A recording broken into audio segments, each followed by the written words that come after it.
Hello Sun City Shadow Hills, I am Chet Sheehan, your fitness director, and today is YouTube number 2. Our video is going to be on foam rolling and most importantly what's called myofascial release, that breakdown of soft tissue buildup that we all have. It's like a knot in your muscle, and today we're going to show you how to get that out and feel much better throughout the day. As foam rolling reduces tightness, increases range of motion and blood flow to the working muscles, it can be used as well as part of the warm-up, ideally before stretching or cardio. It can be also used during the cool-down part of the workout in order to speed up recovery time. When foam rolling, it's smart to start from the ground up, so first we will be rolling out the feet, or what's called your plantar fascia. A nice tool to use to roll out your feet would be a baseball. Make sure you roll out looking for tender spots, but the idea is not to give yourself extreme pain, but you are going to feel some discomfort. We are going to be rolling out each foot for approximately 60 seconds.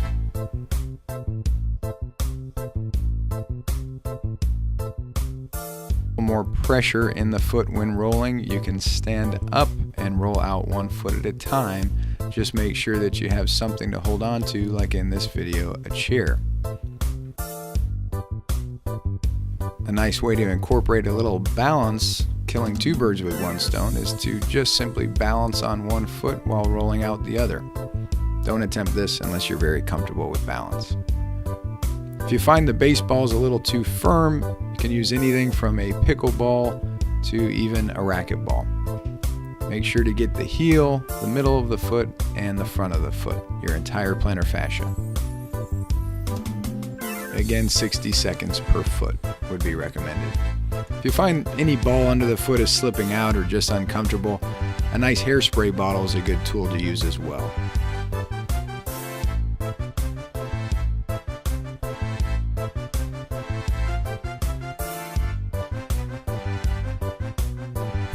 Next, we'll move from the feet to the calf. We have two muscles of the calf, the large muscle of your gastrocnemius and the smaller muscle of the calf called your soleus. What I'm using here in this video is an actual rolling stick. If you don't have a rolling stick, you can use anything from the shaft of your golf club to even just a rolling pin from your kitchen. The idea here is to look for tender hot spots. Once you find one, hone in on that area with little short, quick pulses to really break down and get blood flowing to that soft tissue.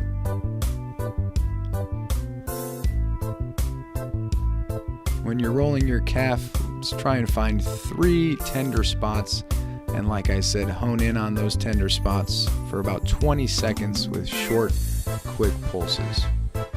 If you're new to foam rolling, make sure you start out gradually with lighter pressure and a shorter session. In time, you can definitely progress to more intense pressure. Next up, we'll go to the front of the lower leg, and that would be your shin or tibialis anterior muscle.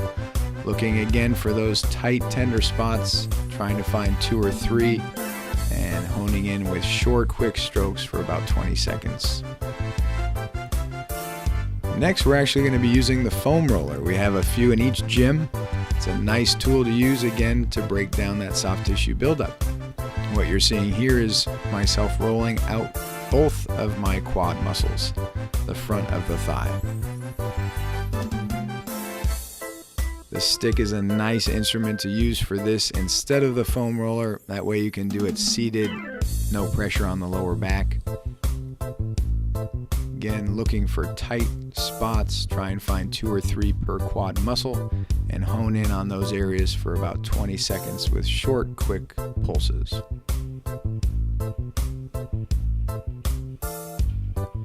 Next up is the outer leg. We have our IT band and our gluteus medius muscle out there. First demonstration, as you're seeing, is using the foam roller. If you have any kind of a shoulder problem or instability issue, again, the rolling stick would be highly recommended. Long strokes at first. That will help you find those tight spots, and once you find one, hone in on it with quick strokes again for 20 to 30 seconds. The key here is applying just enough pressure similar to that amount used when kneading bread. We're not looking for pain, but again, you will feel some discomfort. Foam rolling and myofascial release is definitely a no pain, no gain situation. Moving up the chain, we'll now go to the hamstring. I'm going to show you 3 variations based on your ability. What you're seeing here is bilateral both hamstrings rolling out on a foam roller. Try and get the full length of the hamstring back and forth. Another way to do this is unilaterally, one leg at a time. You have nice support with the foot on the ground as you roll out the opposite leg. If your wrists are hurting you or you're just in pain, you can definitely use the stick once again, either on your knees or standing based on your ability.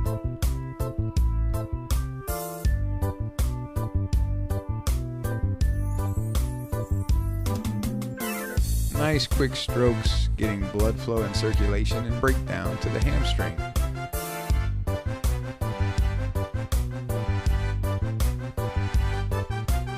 Next up is your gluteus maximus, what you sit on. Foam rolling is really the best way to get into this area. Highly recommend keeping both feet down and both hands behind you on the ground. If you want to get a little more core activation, you can put your hands on your knees, but again, this would be only for those individuals who feel comfortable with balance. If you want to really push the envelope, you can hold on to just your hands and no assist at all, very much activating your core. Next, we'll get into the fun part of foam rolling, which is your back, starting with the lower lumbar. Hands behind you when you're on the ground for support, nice short strokes back and forth. If you're finding any discomfort in the lower back, either stop the rollout or get up on your feet and roll out, like in the video here, on a wall. If you want a little more tension, just walk your feet forward and lean a little deeper into the foam roller. Very important with any exercise, foam rolling being one of them, make sure you're breathing. Nice 2-second inhale, 2-second exhales would be my recommendation. Nice thing about rolling on the wall, a little more comfortable, but you're also warming up and getting your lower body ready for the workout.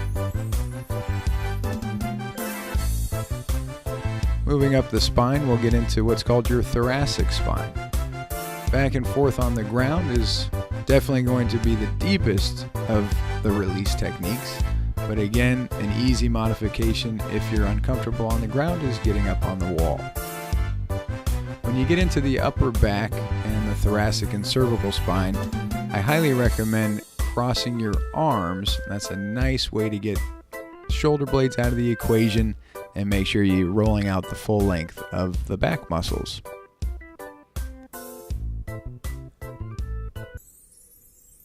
Now we'll get into what's called your latissimus dorsi muscle. On either side, it is the largest muscle in your back, so rolling it out and getting that stretch and blood flow is essential before working out. In the split stance with your feet up and down, rolling into the armpit where the insertion point is and down to the lower lat. Again, moving up the chain, we'll get into what's called your cervical spine. Just like the lower lumbar recommendation, very important if you're finding any discomfort whatsoever, I definitely recommend not rolling out your cervical or lumbar spine. But again, if you're feeling like it's something you're comfortable with, a modification would be going up on the wall. That way it's a little less intense and you're able to do it in a good, positive, comfortable way.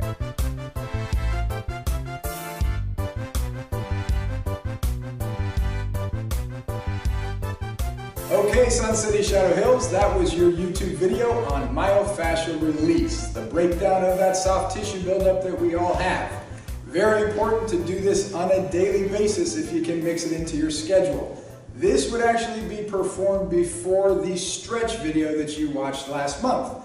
If you do this myofascial release prior to stretching, not only are you getting the warm-up you need before your stretches, but it's also going to help you increase your range of motion to get the most benefit out of that stretch. Okay, Sun City Shadow Hills, until next time, remember, any movement is better than none.